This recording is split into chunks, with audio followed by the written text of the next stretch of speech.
Today, maayong buntag sa inyong tanan mga idol. Eto, mga taga Cebu.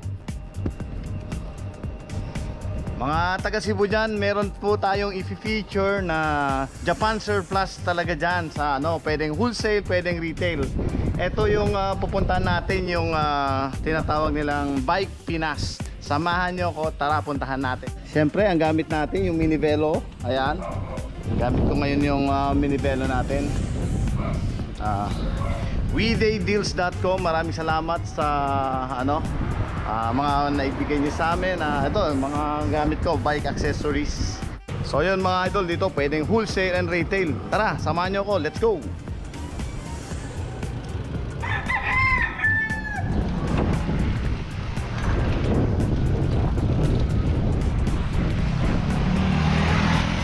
So ayun mga idol, ito papunta tayo ngayon doon sa Bike Pinas, yung warehouse mismo.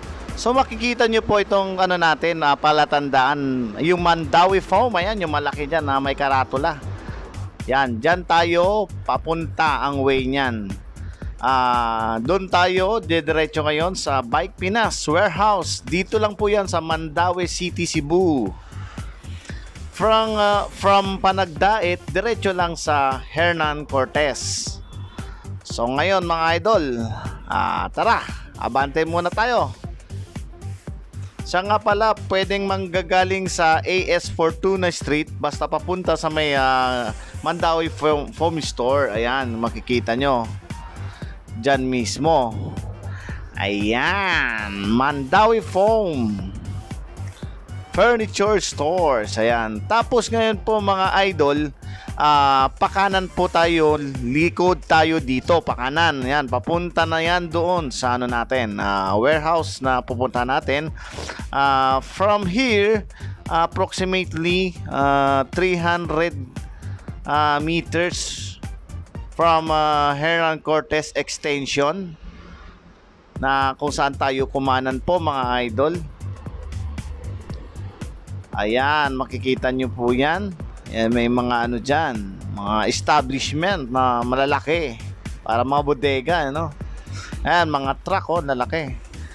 Tapos mga idol, ayan, makikita nyo yung Grand Apartel. Ayan po, Red Doors. Ayan, abante pa po tayo ng konting-konti na lang. Ayan, ngayon, kaliwa ng konting bahagya. Ayan po mga idol, malapit na po tayo. Ayan na po. So yun po ang paano makapunta dito sa lugar ng Bike Pinas, yung warehouse nila na Japan surplus. Ayan na po yung gate nila na kulay puti na napakalaking gate. So ngayon bababa tayo mga idol. Let's go. Eto na po tayong mga idol. Nandito na po tayo mismo sa tapat ng warehouse nila mismo. Ayan, Bike Pinas. Maraming iba't ibang klaseng Japan surplus bikes. Siya nga pala mga idol, please like their FB page for more updates and inquiries. And then yung contact number nakalagay na po dyan. Saka mismo address. Yan, eto na. Papasok na tayo dito mismo sa warehouse po nila. Yun, una ko nakita, nakabungad, mga hybrid bike. Napakarami. Uy, mga branded, may mga Giant, Precision, iba-iba. Siya nga pala to, lahat nga pala ng mga bisikleta nila dito, bago pala i-release to sa nakabili, or yung kahit sa wholesale, inaayos pa po nila lahat yan. Talagang re-recondition nila, pinapalitan yung interior tulad ng ginagawa nila. Yung exterior, sinisiguradong maayos at maipapatakbo ng maayos yung bisikleta. Siya nga pala, dami pa nga palang mga spare parts na nandyan. So, undergoing na inaayos po nila yung mga bike parts para siguradong maayos po yung mga bisikleta na ibinibenta nila dito. So, yun. Tulad ng sinabi ko rin, available nga pala sila dito sa mga bike parts and accessories. Brand new, meron po sila. May mga helmet, saddle, saka yung mga lock. Ayan, meron din po sila dito, mga brand new. Beside din dito sa mga galing sa Japan na yan, meron din. Siya nga pala, ito, meron dito available na Merida, mountain bike yan. Ayan, puro mountain bike. Tapos sa side na to puro hybrid. Ito yung una ko napansin. Iba't iba, may Giant, may Merida, ayan, Precision. And then dito naman sa area, napakarami nga palang mga bike dito mga idol. Siya nga pala, tinatawagan ko lahat ng mga idol natin dito sa Cebu. Kahit hindi na po kayo pumunta sa Maynila, dito merong available. Ayan, no, tulad niyan, no, Bridgestone. Mga Japanese bike po yan. Ayan, hybrid. Ayan, maraming hybrid. So yung mga presyo nga pala mga idol, naka-indicate na po, linagay ko na dyan. At ito ay pahapyawan ko na lang muna. Ayan, marami nga pala mga cruiser dito. Yung cruiser lang nga pala nila dito, presyo 6K and up. Ayan, so marami pa dyan mapipili na magaganda. Halos mga sariwa pa yung mga cruiser nila. Ito naman itong nakikita nyo mga idol, puro mga junior mountain bike naman yan. Lahat po yan, alam nyo naman pagdating sa mga junior mountain bike, matitibay po yan. Saka yung mga nakakabit dyan, puro Shimano na rin yan. So hindi na natin maisa-isa kasi sobrang dami po niyan mga idol. So inaano ko na lang din po yung paano sila mag-release ng mga item dito, lalo na sa mga bike. Kinokondisyon po nila lahat. Eto, mga hybrid po yan, may mga steel dyan. Halo-halo kasi to, may steel, may alloy. So new arrival po ni Bike Pinas dito sa Cebu, Mandaue City, yan sa Cebu City rin. Siya nga pala, yung mga kalapit bayan po rito, mga taga Cebu, hindi lang taga Cebu, yung mga ibang probinsya, at lahat po ng mga willing magnegosyo dito sa bandang Cebu, meron din po sila mga wholesale. Ayan po. So ilalagay ko rin po sa description ng ating YouTube channel po yung mga contact ni Bike Pinas, pati yung mga Facebook page nga pala nila. Huwag kalimutan mag-like din po sa kanilang Facebook page para updated po kayo sa kanilang mga bike. New arrival. Ayan, meron palang yung orange, so ano yan, foldable mountain bike, merong available din dyan, no? Ganda pa. Tapos so yun ang nabanggit ko nga pala kanina, na pwede nga palang mag wholesale at retail dito sa shop na to. Para mas sigurado rin po kayo, pwede nyo rin po sila kontakin through chat sa kanilang Facebook page, at saka yung contact numbers nila na ilalagay natin sa description ng YouTube channel natin. Sa Cebu, so hindi na kayo mapapalayo, hindi nyo na kailangan pumunta ng Maynila. Dahil alam nyo po mga idol natin dyan sa Cebu, kung ano meron rival siya, sana ma-update po kayo sa kanila. Pwede nyo sila kontakin. Ayan, napakaraming mga hybrid bike. Ayan, oh. Yun, may mga Giant, office press, ayan, mga steel yan. Tapos yan, dito naman Precision, yun, makikita nyo mga hybrid, steel. Saka yung mga presyon nga pala nila dito, hindi nagkakalayo po sa mga presyohan mismo dito sa mga Japan Surplus na pinupuntahan natin sa Manila. So dito nga pala sa Cebu, hindi nyo na kailangan talaga na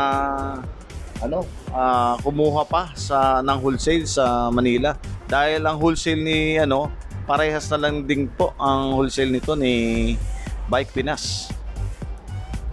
Saka napakarami niya nga pala niyang mga stocks. Ayan, meron silang straight, ayan, Japanese bike po yan mga idol, tinatawag na straight. Ayan, overview ko mga idol. Ayan, wow, napakaraming bike. At maraming mga pagpipilian. Ayan, marami nga pala mga gandang mga hybrid bike dito. So puntahan nyo na po mga idol natin dyan sa Cebu. Yan na po ang update natin dito kay Bike Pinas. Nagpapasalamat nga pala ako kay yung may-ari po ng Bike Pinas, at pinayagan tayo na ma-feature po yung kanilang Japan Surplus dito po sa Cebu, Mandaue City. Ayan, napakarami po. At saka yung napansin ko sa mga bike nila, mura din pala ang mga presyohan niya. So hindi tayo talaga magdadalawang isip kung halimbawa dito sa Cebu, wag nating isiping mahal, dahil napansin ko mas mura pa yata dito. Provincial rate to, so ibig sabihin mas mura po yung mga presyohan nila. Ayan, oh, napakarami. Mga mababa yung step through na single tube, meron din. Tapos ito naman yung mga Japanese bike straight na tinatawag na Japanese bike. Ayan, marami rin. Ayan. Napakarami. In good condition po lahat yan. Saka halo-halo po yan. May single speed. Tapos meron ding alam nyo na yung decambio, yung internal hub. Kalimitan sa lahat dyan 3 speed. Eto mga cruiser. Sa mga naghanap po ng cruiser dyan sa Cebu. Alam ko marami nang gusto mangolekta dyan. Eto marami rito. Ayan oh. Bayan nakikita ako isa oh. Yun. Rainbow Cruiser. Ayan. Tapos ayan oh, yung isa na yan. Sa kamura 6,000 start nila. Pwede na yun. Yan mga Japanese bike. Ayan po, mababa yung step through. Saka ano, may carrier na po yan. And then siya nga pala, dito nga pala sa ano, ayan, meron silang mga available na e-bikes. Ayun, ma-mention ko lang pagdating sa mga e-bikes. Iba't ibang klaseng branded po. Ito yung tinatawag na PAS, Pedal Assist System. Ayan, single tube. Lahat nga pala niyan, pagdating sa e-bike po, 100% ako dyan, lahat ng frame po niyan, alloy. Tapos kalimitan dyan na mga nakaano yan, 3 speed hanggang 8 speed, meron dyan available sa mga ganyan. Tapos yan, may mga ilaw na po yan. Tapos yan nga pala, pagdating sa e-bike, inaayos na po nila. Kasi hindi kompleto halos lahat yan, walang susi, walang battery. Inaayos na po nila para maibenta po sa inyo. Pero ang presyo mababa lang po. Nasa halos 9K and up lang ang presyo nila dito. 8K and up. Mapapatakbo nyo na pati yung mga electric. Okay na siya. So ginagawan daw nila ng paraan to, inaayos. Battery repacking na rin siya, tsaka may sariling susi. Nagawa na rin mismo dito sa atin sa Pilipinas na sila na mismo nag-assemble. Ayan, so napakaraming maganda yan. Brand yan, mga Sanyo, Panasonic, Yamaha, yan ang mga number 1 dyan. Gustong gusto ko na pagdating sa mga mababa na, yan yung mababa, ibig sabihin mababa, yung may step through na e-bike po, napakarami. Ayan, so yun po, dito sa kanya kompleto rin pala siya rito.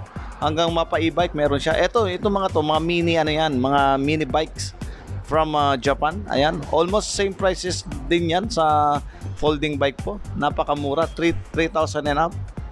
So ayan, sabi daw dati marami to. Ito yung isa sa top selling din nila, mga mini bikes. Gaganda kasi malawak kapal yung mga carrier niyan eh. Tapos lalagyan nyo na lang ng basket sa harapan. Malaking tulong po yan mga idol. Ayan, meron din yung electric bike. Lalo na po sa ngayon at alam nyo naman, isa rin sa isang pinakamagandang bahagi ng ating ito sa nangyayari sa pandemya natin. So need na natin talagang mag-exercise bukod pa doon. Nagagamit natin kapag nagkaroon man ng kahit naman lockdown. Yun din ang isa sa naging best way para makapunta tayo sa dapat natin pupuntahan. So, isa rin sa naging ko dito sa Cebu na ayos. Buti na lang at nagkaroon ng Japan surplus dito sa Cebu na which is na napakamura compared dun sa mga branded na mga bikes or brand new na from China. Pero pag ginagarantisado ko, kaya ako nagva-vlog po sa mga Japanese surplus po. Isa rin kasi sa naging ko dito yung quality. Matitibay po talaga. At siyempre, pagdating naman sa mga nakakargang mga group set dyan, Shimano na rin yung halos lahat dyan nakalagay. Ayan, lalo na yung mga na yan, kahit sabihin mong mga curve bikes po yan, meron po dyan naka 3 speed. Lahat po yan naka Shimano na rin. Mga decambio, single speed, meron din yan. So almost ang mga mga talaga nakakabit dyan Shimano na rin. So yun, mga idol, kung nakikita nyo yan, puro Japanese bike na, hindi ko na siya inisa-isa. Ayun mga idol, napapansin nyo ba lahat ng mga bike nila? Lahat po nakatayo na at lahat condition na po siya. Talagang papatakbuhin na lang po. Kahit wholesale and retail, ganun din po siya. Dahil ang kagandahan ng mga bike nila dito, talagang alagang-alaga na rin nila. At saka hindi sila nakasalansan na, talagang nakatayo na. Super luwag po ng bodega ng nitong pagmamayari ng idol natin dito. Bike Pinas Cebu. Ayan. Ayan po yung retail price at saka wholesale price nila sa mga bikes. para magkaroon po kayo ng idea. And then sana po puntahan nyo, bisitahin nyo na lang po yung kanilang warehouse. Sa mga wholesaler and retailer, tinatawagan ko po kayong mga idol natin dyan para di na po kayo maghanap kung saan-saan pa. Sa bandang Mindanao, Cebu, yan. Sa South, puntahan nyo na lang po. Ito. Siya nga pala, andito nga pala yung mga spare parts nila. Ayan, may minivelo, nakikita nyo mga idol, ang gaganda. Wow, sarap himasin. Ayan mga idol. Siya nga pala, ito yung mga ano nila, mga baskets na pinagbebenta. Plastic. Saka meron din yung mga tinatawag yun, yung mga ordinary basket na ginagamit. Tapos ito naman yung mga cable. Ayan, cable para dun sa mga bike natin, cable brakes, mga ganon. Ayan po, available po sa kanila para ready palitan na rin yung mga stocks na mga cables ng mga bike nila na galing Japan. Talagang grabe ang ano nila dito, pag-aayos ng mga bike nila. Talagang gagamitin na lang po. Ayan, makakapili po kayo ng iba't ibang kulay. Merong white, blue, black, neon green at saka red. Eto nga pala mga idol, nagbebenta nga rin pala sila dito ng mga brand new mountain bike. Ayan, makikita nyo 26ers. Ito yung mga steel frame to mga idol, may shock din sa harapan. Tapos mapapansin nyo, karamihan sa mga ganito kasi ito yung mga 3x7 speed. Ayan, mountain bike, ang presyo lang nila dito 6,800, napakamura. Yeah, ito yung tinatawag na budget bike. Ayun, may brand new ka ng budget bike. Available din ito dito sa kanila. So makipapansin nyo yung ano niya mismo, yung spoke sa rim. Ayan, ang ganda tingnan, no? Medyo hiwa-hiwalay ng konti. May kulay pang white and blue combination, ha. Tapos naka ano nga pala to, yung disc brake harap at likod. Ayan, mechanical disc brake na rin yan. Tapos yun, yung sa harapan niya may shock. 6,800 lang ito mga idol. Brand new na. Meron na sila dito. Available. So yun mga idol, maraming salamat sa panonood sa ating vlog dito sa Cebu City, Mandaue po. Ayan. Mabuhay and God bless. Thank you.